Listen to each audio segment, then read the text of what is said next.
तो स्वागत है आप सभी को जीके अपडेट्स में। अगर आप मेरे चैनल पे नए हैं तो चैनल को सब्सक्राइब कर ले ताकि वीडियो का नोटिफिकेशन आपको मिलता रहे। तो चलिए आज हम आपको पढ़ाने वाले हैं वैष्णव धर्म के बारे में। वैष्णव धर्म के संस्थापक कौन थे और उपनिषद कौन सा था, इसका इस सारे चीज़ का हम अब बताने वाले हैं। ये जो टॉपिक है बहुत ही इम्पोर्टेंट है, जो बिहार दरोगा के लिए बहुत ही इम्पोर्टेंट साबित होने वाला है। और मैं आपको बता दूं कि अगर आप मेरे चैनल पे हैं तो आप कंटिन्यू बने रहें, अगर जो नए लोग हैं वो चैनल को सब्सक्राइब करें। तो चलिए वीडियो को स्टार्ट करते हैं। वैष्णव धर्म के विषय में प्रारंभिक जानकारी उपनिषदों से मिलती है। वैष्णव धर्म के विषय के जो प्रारंभिक जानकारी है वो उपनिषद से मिलती है। इसका विकास भागवत धर्म से हुआ है। वैष्णव धर्म का जो विकास हुआ है वो भागवत धर्म से हुआ है। नारायण के पूजक मूलतः पंचरात्र कहे जाते हैं। नारायण के जो पूजक मूलतः हैं वो पंचरात्र कहे जाते हैं। वैष्णव धर्म के प्रवर्तक कौन थे? वैष्णव धर्म के प्रवर्तक कृष्ण थे। वैष्णव धर्म के प्रवर्तक कृष्ण थे, जो वृषण कबीले के थे। जो कहाँ के थे दोस्तों? वृषण कबीले के थे, और जिनका निवास स्थान मथुरा था। कृष्ण का निवास स्थान कहाँ था? मथुरा था। कृष्ण का उल्लेख सर्वप्रथम छांद योग उपनिषद में देवकी पुत्र और अंगिरस के शिष्य के रूप में हुआ था। कृष्ण का जो उल्लेख है सर्वप्रथम छांदयोग उपनिषद में देवकी पुत्र और अंगिरस के शिष्य के रूप में हुआ था। वासुदेव कृष्ण का सबसे प्रारंभिक अभिलेखीय उल्लेख बेसन नगर स्तंभ अभिलेख में पाया गया है। विष्णु के 10 अवतारों का उल्लेख मत्स्य पुराण में मिलता है। विष्णु का 10 पुराणों का उल्लेख किस पुराण में मिलता है? मत्स्य पुराण में मिलता है। 10 अवतार इस प्रकार हैं: मत्स्य, कूर्म, वराह, नृसिंह, वामन, परशुराम, राम, बलराम, बुद्ध एवं कल्कि। जो गुप्त काल में विष्णु का वराह अवतार सर्वाधिक प्रसिद्ध था। गुप्त काल में विष्णु का जो वराह अवतार था वो सर्वाधिक प्रसिद्ध था। वैष्णव धर्म में ईश्वर को प्राप्त करने के लिए सर्वाधिक महत्व भक्ति को दिया गया था। वैष्णव धर्म में ईश्वर को प्राप्त करने के लिए सर्वाधिक महत्व किसको दिया गया था? भक्ति को दिया गया था। भगवान विष्णु के सुदर्शन चक्र में 6 तिलियां हैं। भगवान विष्णु के सुदर्शन चक्र में कितनी तिलियां थी? 6 तिलियां थी। तो दोस्तों यहाँ प्रमुख संप्रदाय, मत एवं आचार्य के बारे में मैं आपको बताने वाला हूँ।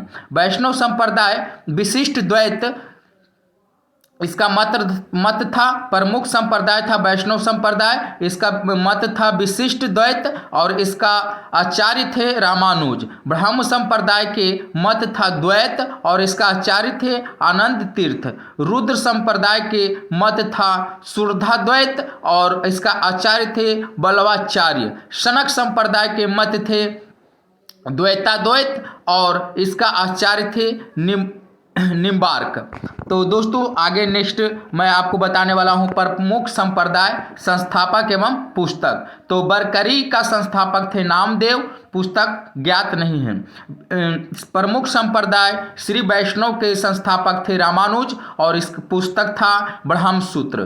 परमार्थ का संस्थापक थे रामदास और इसका पुस्तक था दासबोध। और राम भक्त का संस्थापक थे रामानंद और पुस्तक था अध्यात्मक रामायण। तो दोस्तों आगे फिर मैं आपको बता रहा हूँ अंकोर वाट का मंदिर कहाँ है दोस्तों? कंबोडिया में है, जो सभी लोग जानते हैं। और ये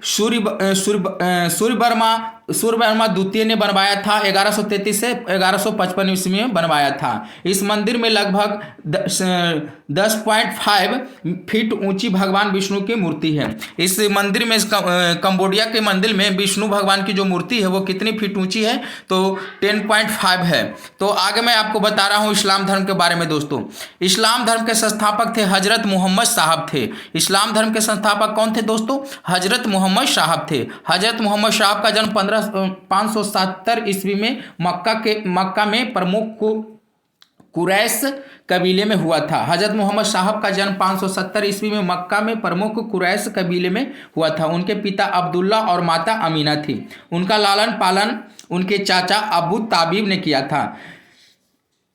हजरत मोहम्मद साहब का लालन पालन किसने किया था? अबू तालिब ने किया था, जो उनके चाचा थे। हजरत मोहम्मद साहब को 610 ईस्वी में मक्का के पास हीरा नामक गुफा में ज्ञान की प्राप्ति हुई थी। हजरत मोहम्मद साहब को 610 ईस्वी में मक्का के पास हीरा नामक गुफा में ज्ञान की प्राप्ति हुई थी।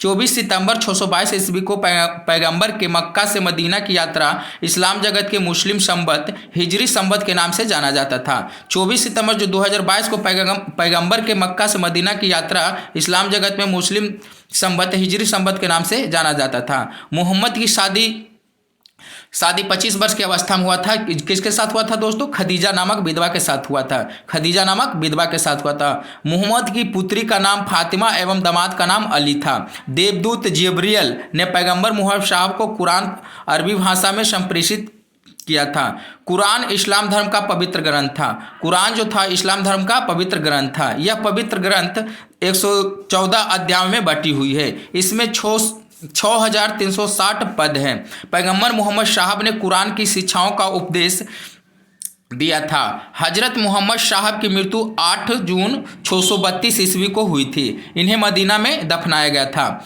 मोहम्मद साहब की मृत्यु के बाद इस्लाम सुन्नी तथा शिया नामक दो पंथों में विभाजित हो गया था। मोहम्मद साहब की मृत्यु के बाद इस्लाम सुन्नी तथा शिया नामक दो पंथों में विभाजित हो गया था। सुन्नी उन्हें कहते हैं जो सुन्ना में विश्वास करते हैं। सुन्ना पैगंबर मोहम्मद साहब के कथनों तथा कार्यों का विवरण है। शिया अली शिक्षाओं के विश्वास करते हैं। शिया अली शिक्षाओं में विश्वास करते हैं तथा उन्हें मोहम्मद साहब का न्याय संबद्ध उत्तराधिकारी मानते हैं। अली मोहम्मद साहब के दामाद थे। अली मोहम्मद साहब के दामाद थे। अली की 661 ईस्वी में हत्या कर दी गई थी। अली के पुत्र हुसैन के हत्या 680 ईस्वी में करबला जो इराक में पड़ता है नामक स्थान पर कर दी गई थी। इन दोनों हत्या ने शिया को निश्चित मत का रूप दे दिया। इन दोनों हत्या ने शिया को निश्चित मत का रूप दे दिया। पैगंबर मोहम्मद साहब के उत्तराधिकारी खलीफा कहलाए। पैगंबर मोहम्मद साहब के उत्तराधिकारी कौन थे? खलीफा कहलाए थे। इस्लाम जगत की खलीफा पद 1924 ईस्वी तक रहा। इस्लाम जगत में खलीफा पद 1924 ईस्वी तक रहा। 1924 ईस्वी में इसे तुर्की के शासन मुस्तफा कमाल पाशा ने समाप्त कर दिया था। इब्न इराक ने सर्वप्रथम पैगंबर मोहम्मद साहब जीवन चरित्र लिखा। मोहम्मद साहब पैगंबर के जन्मदिन पर ईद ए मिलाद उन नबी पर्व मनाया जाता है। मोहम्मद साहब पैगंबर के जन्मदिन पर कौन सा पर्व मनाया जाता है? ईद ए मिलाद उन नबी पर्व मनाया जाता है। भारत में सर्वप्रथम इस्लाम का आगमन अरबों के जरिए हुआ था। भारत में सर्वप्रथम इस्लाम का आगमन किसके जरिए हुआ था? अरबों के जरिए हुआ था। 712 ईस्वी में अरबों ने सिंध जीत लिया और उन्हें सबसे पहले भारत के इसी भाग में इस्लाम एक महत्वपूर्ण धर्म बना था। और नमाज के दौरान मुसलमान मक्का की तरफ मुंह करके खड़े होते हैं। भारत से मक्का पश्चिम की ओर पड़ता है। मक्का की ओर की दिशा को किबला कहा जाता है। तो दोस्तों आज तक अब ये वीडियो यही समाप्त करते हैं। मिलते हैं नेक्स्ट वीडियो में आप लोग के साथ।